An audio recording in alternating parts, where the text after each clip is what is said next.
Hello dear student, आप सभी के चैनल में आपका स्वागत है। आज हम पढ़ने वाले हैं राजस्थान में उद्योग का पार्ट सेकंड। इससे पहले अपन ने राजस्थान के उद्योग के पार्ट फर्स्ट में सूती वस्त्र उद्योग पढ़ा था, सीमेंट उद्योग पढ़ा था, चीनी उद्योग पढ़ा था। अब आते हैं इसके अन्य जो बाकी बचे उद्योग और फैक्ट हैं वो आज सेकंड पार्ट में सब कंप्लीट हो जाएंगे, तो वीडियो पूरा देखिएगा। अब अपन बात करते हैं अगले उद्योग के बारे में, वो है नमक उद्योग। भारत में नमक का सर्वाधिक उत्पादन कौन से राज्य में होता है? तो भारत में नमक का सर्वाधिक उत्पादन होता है गुजरात राज्य में।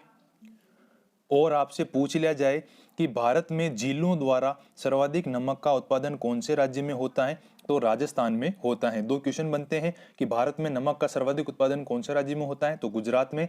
जबकि भारत में झीलों द्वारा सर्वाधिक नमक का उत्पादन कौन से राज्य में होता है? तो राजस्थान में होता है। लगभग 12% नमक राजस्थान में झीलों द्वारा उत्पादित होता है। राजस्थान में जो नमक उत्पादित होता है उसका 70% भाग तो सार्वजनिक क्षेत्र में उत्पादित होता है, जबकि 30% भाग निजी क्षेत्र में उत्पादित होता है। याद रखिएगा, राजस्थान में जो टोटल नमक उत्पादित होता है उसका 70% भाग तो सार्वजनिक क्षेत्र में उत्पादित होता है, जबकि 30% भाग निजी क्षेत्र में उत्पादित होता है। अब अपन देखते हैं नमक उद्योग के प्रमुख कारखाने कौन कौन से हैं। सबसे पहले आता है हिंदुस्तान सांबर साल्ट लिमिटेड, झील जयपुर। सांबर झील जयपुर के पास है हिंदुस्तान सांबर साल्ट लिमिटेड। 1964 में इसकी स्थापना हुई थी। याद रखिएगा, हिंदुस्तान सांबर साल्ट लिमिटेड की स्थापना कब हुई थी? 1964 में हुई थी। और सांबर झील से भारत के कुल नमक उत्पादन का 8.7% नमक उत्पादित होता है। जो भारत में जितना भी नमक उत्पादित होता है उसका 8.7% नमक कहाँ से उत्पादित होता है? सांबर झील से उत्पादित होता है। सांबर झील किसका उपक्रम है? याद रखिएगा, सांबर झील जो है ये केंद्र सरकार का उपक्रम है। इसकी स्थापना याद रखना आप, हिंदुस्तान सांबर साल्ट लिमिटेड की स्थापना 1964 में हुई थी, सांबर झील जयपुर में। फिर इसके बाद आता है राजस्थान स्टेट केमिकल्स लिमिटेड। ये कहाँ पर है? Rajasthan state chemicals limited Didwana Nagaur में है ये। इसकी स्थापना कब हुई थी? 1960 में हुई थी इसकी स्थापना। राजस्थान स्टेट केमिकल्स लिमिटेड जिसका मुख्यालय है डीडवाना नागौर में, इसकी स्थापना 1960 में हुई थी।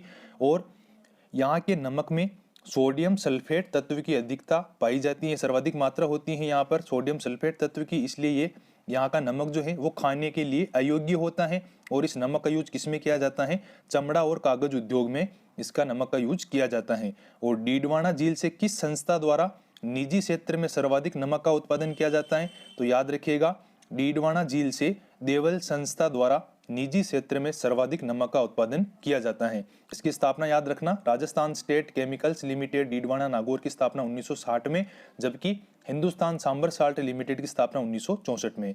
अब आपसे पूछ लिया जाए उत्तरी भारत की सबसे बड़ी आयोडीन नमक की फैक्ट्री कहां पर स्थित है? तो उत्तरी भारत की सबसे बड़ी आयोडीन नमक की फैक्ट्री है गोविंदी गांव नागौर में। फिर इसके बाद आती है पंचपदरा झील बाड़मेर। पंचपदरा झील बाड़मेर से खारोल या खारवाल जाति के लोगों द्वारा नमक उत्पादित किया जाता है। और पंचपदरा झील का नमक है इसमें 98% सोडियम क्लोराइड की मात्रा होती है, इसलिए पंचपदरा झील का नमक क्या माना जाता है? सर्वश्रेष्ठ माना जाता है, क्योंकि इसमें किसकी मात्रा ज्यादा होती है? सोडियम क्लोराइड की 98% मात्रा होती है पंचपदरा झील में, इसलिए इस नमक का झील सर्वश्रेष्ठ माना जाता है। फिर अपन अगला उद्योग के बारे में बात करते हैं, कांच उद्योग के बारे में। सर्वाधिक कांच उद्योग राजस्थान के कौन से जिले में है? तो धौलपुर में। याद रखिएगा, सर्वाधिक कांच उद्योग है राजस्थान के धौलपुर जिले में। धौलपुर की जो प्रिसीजन ग्लास फैक्ट्री है इसमें शराब की बोतलें बनाई जाती हैं। धौलपुर की प्रिसीजन ग्लास फैक्ट्री जो है इसमें शराब की बोतलें बनती हैं। इसी प्रकार कोटा की जो सेमकोर ग्लास फैक्ट्री है, ये सेमकोर ग्लास फैक्ट्री दक्षिणी कोरिया की कंपनी है, इसमें टीवी ट्यूब बनाने का कारखाना है। आपसे पूछ लिया जाए कि टीवी ट्यूब बनाने का कारखाना कौन सी फैक्ट्री में है? तो सेमकोर ग्लास फैक्ट्री है जो कि दक्षिणी कोरिया की कंपनी है, कहाँ पर स्थित है? कोटा में। फिर आता है सेंट गोबेन ग्लास फैक्ट्री, ये फ्रांस की कंपनी है। सेंट गोबेन ग्लास फैक्ट्री कहाँ पर है? ये Saint Gobain glass factory Bhiwadi Alwar में। फिर इसके बाद अपन बात करते हैं उर्वरक उद्योग की। उर्वरक उद्योग किस पर आधारित है? जिप्सम और रॉक फॉस्फेट पर आधारित है उर्वरक उद्योग। फिर आपसे पूछ लिया, ये क्वेश्चन आता रहता है कि राष्ट्रीय चंबल फर्टिलाइजर्स कहाँ स्थित हैं? तो गडेफान कोटा में राष्ट्रीय चंबल फर्टिलाइजर्स स्थित हैं। फिर अगला आता है राष्ट्रीय केमिकल्स एंड फर्टिलाइजर्स लिमिटेड कहाँ पर है? तो कपासण चित्तौड़ में है। और ये उत्तरी भारत का प्रथम डीएपी खाद कारखाना है। ये कपासण चित्तौड़ में राष्ट्रीय केमिकल एंड फर्टिलाइजर्स लिमिटेड। याद रखिएगा, दोनों क्वेश्चन आए हुए हैं। राष्ट्रीय चंबल फर्टिलाइजर्स कहाँ पर स्थित हैं? गडेपान कोटा में, जबकि राष्ट्रीय केमिकल्स एंड फर्टिलाइजर्स लिमिटेड कहाँ पर है, कपासण चित्तौड़ में, जो कि उत्तरी भारत का प्रथम डीएपी कारखाना है। फिर इसके बाद आज आपसे पूछा जा सकता है रामा फास्फेट कहाँ पर स्थित है, तो उदयपुर में। श्री राम फर्टिलाइजर्स कहाँ पर है, तो कोटा में। फिर इसके बाद अपन बात करते हैं ऊन उद्योग के बारे में। राजस्थान में ऊन का जो उत्पादन होता है वो देश के कुल ऊन उत्पादन का लगभग 42% होता है। याद रखिएगा, भारत में जो कुल ऊन का उत्पादन होता है उसका 42% राजस्थान में उत्पादित होता है, इसलिए राजस्थान ऊन उद्योग में प्रथम स्थान रखता है। राजस्थान में सर्वाधिक ऊन कौन से जिले में उत्पादित होती है, याद रखिएगा, राजस्थान में सर्वाधिक ऊन जोधपुर में उत्पादित होती है। जबकि ऊन का घर राजस्थान के किस जिले को कहा जाता है, तो ऊन का घर बीकानेर को कहा जाता है। याद रखिएगा, राजस्थान में सर्वाधिक ऊन का उत्पादन जोधपुर में होता है, जबकि ऊन का घर किसे कहा जाता है, बीकानेर को कहा जाता है। ऊन निर्यात केंद्र और कलंगी संयंत्र कहाँ पर स्थित है, कोटा में। ऊन निर्यात केंद्र और कलंगी संयंत्र कोटा में है। एशिया की सबसे बड़ी ऊन मंडी कहाँ पर है, बीकानेर में। याद रखिएगा, एशिया की सबसे बड़ी ऊन मंडी बीकानेर में। गलीचा प्रशिक्षण केंद्र कहाँ पर स्थित है, बीकानेर में है गलीचा प्रशिक्षण केंद्र। फिर इसके बाद आता है केंद्रीय ऊन विकास बोर्ड कहाँ पर स्थित है, तो केंद्रीय ऊन विकास बोर्ड स्थित है जोधपुर में। फिर आता है ऊन प्रोसेसिंग हाउस, ये कहाँ पर है, भीलवाड़ा में है ऊन प्रोसेसिंग हाउस। फिर आता है ऊन विधायन केंद्र, ये भी भीलवाड़ा में है ऊन विधायन केंद्र भी। फिर इसके बाद आता है भेड़ और ऊन प्रशिक्षण केंद्र और भेड़ और ऊन विभाग मुख्यालय कहाँ पर है, जयपुर में। और राजस्थान में ऊन उत्पादित जिले कौन कौन से हैं, जोधपुर, बीकानेर, चूरू और लाडनू नागौर। फिर इसके बाद अपन बात करते हैं केंद्रीय उद्योग उपक्रम कितने हैं राजस्थान में, तो केंद्रीय उद्योग उपक्रम है 7। याद रखिएगा, राजस्थान में केंद्रीय उद्योग उपक्रम है 7। पहला आता है हिंदुस्तान जिंक लिमिटेड, जिसकी स्थापना 1966 में हुई थी देवारी उदयपुर में। ये अपन राजस्थान के खनिज में पढ़ेंगे। हिंदुस्तान जिंक लिमिटेड की स्थापना हुई थी 1966 में देवारी उदयपुर में। फिर इसके बाद आता है हिंदुस्तान कॉपर लिमिटेड, जिसकी स्थापना 1967 में हुई थी खेतड़ी झुंझुनू में। फिर इसके बाद सांबर साल्ट लिमिटेड, आपको बताया था अभी 1964 में जयपुर में स्थापना हुई थी इसकी। हिंदुस्तान मशीन टूल्स, इसकी स्थापना 1967 में हुई थी अजमेर में। फिर इसके बाद मॉडर्न बेकरीज, जिसकी स्थापना जयपुर में हुई थी 1965 में, लेकिन अब ये किस में आ गया है, निजी क्षेत्र में आ गया है। फिर आता है राजस्थान इंस्ट्रूमेंटेशन लिमिटेड, जिसकी स्थापना 1965 में कोटा में हुई थी। राजस्थान इंस्ट्रूमेंटेशन लिमिटेड की स्थापना कोटा में हुई थी 1965 में, जहां पर क्या होता है, भारी मशीनें और सैनिक टैंक बनाए जाते हैं। और फिर आता है Rajasthan electronics and instrumentation limited, जिसकी स्थापना 1982 में हुई थी जयपुर में। इसका क्वेश्चन पूछा गया है, दोनों का याद रखिएगा, राजस्थान इंस्ट्रूमेंटेशन लिमिटेड कोटा और Rajasthan electronics and instrumentation limited Jaipur. फिर इसके बाद अपन बात करते हैं अन्य औद्योगिक कारखाने कौन कौन से हैं। कृषि उपकरण संयंत्र राजस्थान में कहाँ पर बनते हैं, सूरतगढ़ गंगानगर में कृषि उपकरण संयंत्र बनते हैं। भरतपुर की जो सिमको वैगन फैक्ट्री है, यहाँ पर रेल के डिब्बे बनाए जाते हैं। भरतपुर की सिमको वैगन फैक्ट्री में रेल के डिब्बे बनते हैं। खेल कूद के सामान हनुमानगढ़ में बनते हैं। धातु उपकरण जो है ये नागौर में बनते हैं, इसलिए नागौर को क्या कहते हैं, धातु नगरी, औजारों की नगरी भी कहा जाता है। कागज उद्योग सांगानेर जयपुर में और गोसुंडा चित्तौड़ में। और कोटा का एक कारखाना है स्ट्रा बोर्ड कारखाना, जो कि कागज उद्योग के लिए फेमस है। याद रखिएगा, स्ट्रा बोर्ड कारखाना कोटा का। पानी के मीटर कहाँ पर बनते हैं, जयपुर और पाली में। बिजली के मीटर जयपुर में बनते हैं, कौन सी कंपनी बनाती है, कैप्सन कंपनी द्वारा बिजली के मीटर बनाए जाते हैं जयपुर में। फिर इसके बाद आते हैं राजस्थान इंजीनियरिंग वर्क्स, अर्थात यहाँ पर लोहे के बाल बीयरिंग बनाए जाते हैं, कहाँ पर, जयपुर और अलवर में। फिर इसके बाद आता है मान इंडस्ट्रियल कारखाना, जो कि जयपुर में है और किसके लिए प्रसिद्ध है, टावर बनाने के लिए मान इंडस्ट्रियल कारखाना प्रसिद्ध है जयपुर का। फिर इसके बाद आता है जेके टायर ट्यूब कारखाना, कहाँ पर है, कांकरोली में है जेके टायर ट्यूब का कारखाना। फिर आता है लीलैंड ट्रक कारखाना, कहाँ पर है, अलवर में लीलैंड ट्रक कारखाना है। नोटो की शाही कहाँ पर बनाई जाती है, भिवाड़ी अलवर में नोटो की शाही बनाई जाती है। फिर इसके बाद आता है सुपरसोनिक क्रूज मिसाइल, ये कहाँ पर है, सुपरसोनिक क्रूज मिसाइल का कारखाना पिलानी झुंझुनू में है सुपरसोनिक क्रूज मिसाइल का कारखाना। सर्वाधिक शराब बनाने का कारखाना कहाँ पर है, अलवर में, इसलिए अलवर को क्या कहते हैं, राजस्थान का स्कॉटलैंड कहा जाता है। सर्वाधिक शराब बनाने का कारखाना है अलवर में। फिर आता है लकड़ी के खिलौने, कहाँ पर बनते हैं, सर्वाधिक उदयपुर में। फिर आता है कावड़ बेवाण, कहाँ पर बनते हैं, बस्सी चित्तौड़ में, ये राजस्थान की हस्तकलाओं में आप पढ़ सकते हैं। फिर इसके बाद आता है मयूर बीड़ी उद्योग, कहाँ पर स्थित है, तो मयूर बीड़ी उद्योग स्थित है टोंक में। फिर आता है रमकड़ा उद्योग, जो कि डूंगरपुर में है, जहाँ पर घिया पत्थर से मूर्तियाँ खिलौने बनाए जाते हैं। फिर इसके बाद आता है राजस्थान स्टेट टेनरीज लिमिटेड, कहाँ पर है, टोंक में। याद रखिएगा, क्वेश्चन आया हुआ है, Rajasthan state tanneries limited Tonk में। माचिस के कारखाने कहाँ पर हैं, जयपुर, अजमेर और अलवर में। और माचिस की तूलियां किससे बनाई जाती हैं? सालर वृक्ष से बनाई जाती हैं, याद रखिएगा। फिर आता है नापतोल संयंत्र कहाँ पर स्थित है? तो कोटा में नापतोल संयंत्र स्थित है। राजस्थान लोकोमोटिव वर्क्स कहाँ पर स्थित है? तो अजमेर में है राजस्थान लोकोमोटिव वर्क्स, जहाँ पर रेल के डिब्बों की मरम्मत होती है। और रेल के डिब्बे कहाँ पर बनाए जाते हैं? भरतपुर की सिमको वैगन फैक्ट्री में तो रेल के डिब्बे बनते हैं, जबकि राजस्थान लोकोमोटिव वर्क्स अजमेर में रेल के डिब्बों की मरम्मत होती है। फिर इसके बाद आता है इसबगोल का कारखाना कहाँ पर है? आबू सिरोही में है इसबगोल का कारखाना। जीवाणु खाद कारखाना कहाँ पर है? भरतपुर में है जीवाणु खाद कारखाना। फिर आता है राजस्थान एकम प्लेसिव वर्क्स कहाँ पर स्थित है? धौलपुर में है राजस्थान एकम प्लेसिव वर्क्स। फिर आता है अंतिम सिलिकॉन चिप कारखाना कहाँ पर स्थित है? तो सिलिकॉन चिप कारखाना है बीकानेर में। फिर इसके बाद अपन बात करते हैं होंडा सियोल का कारखाना कहाँ पर स्थित है? क्वेश्चन आया हुआ है। होंडा सियोल का कारखाना स्थित है खुसखेड़ा, अलवर में।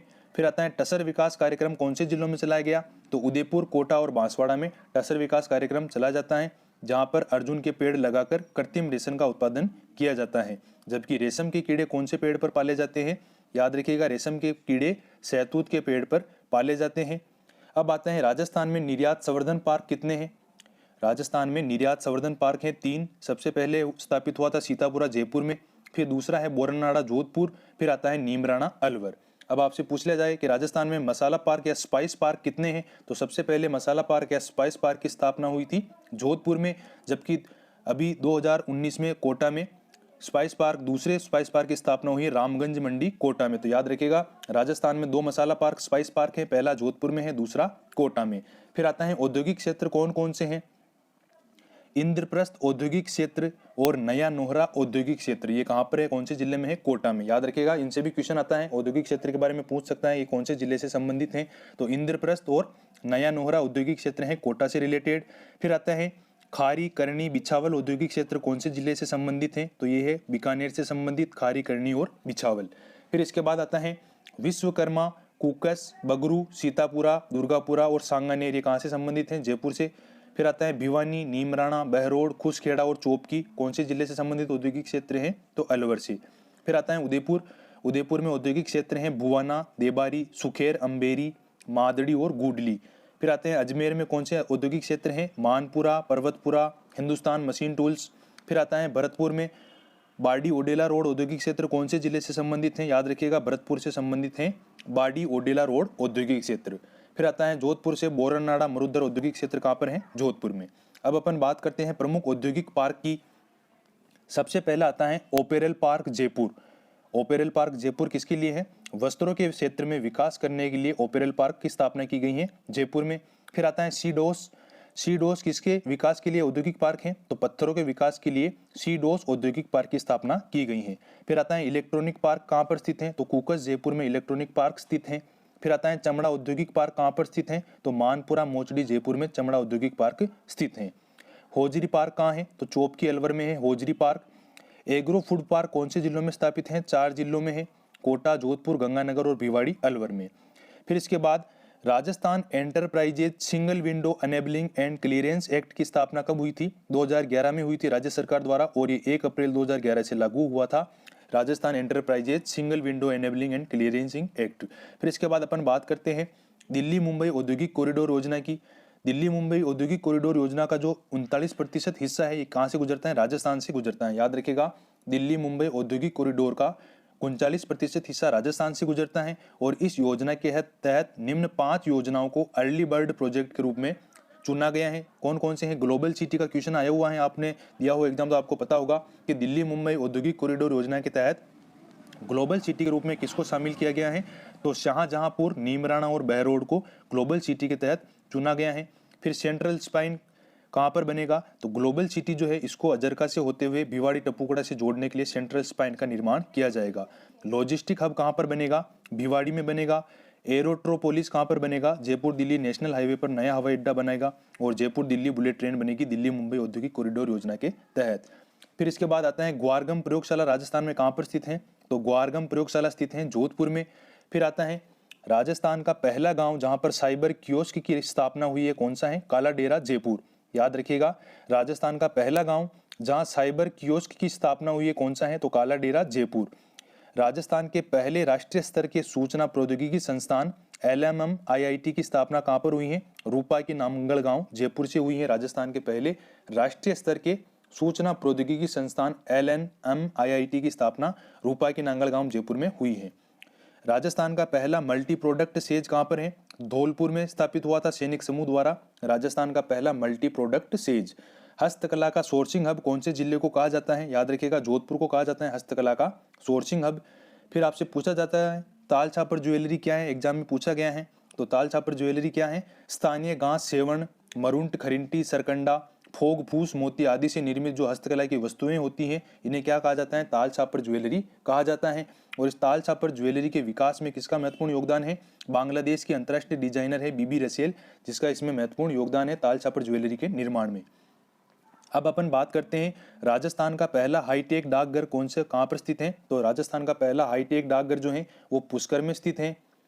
फिर इसके बाद आता है कोटा डोरिया बुनकरों के लिए कॉमन फैसिलिटी सेंटर का शिलान्यास कहाँ पर किया गया और कब किया गया? तो याद रखिएगा, कोटा डोरिया बुनकरों के लिए कॉमन फैसिलिटी सेंटर का शिलान्यास केथुन कोटा में किया गया था 27 अप्रैल 2007 को।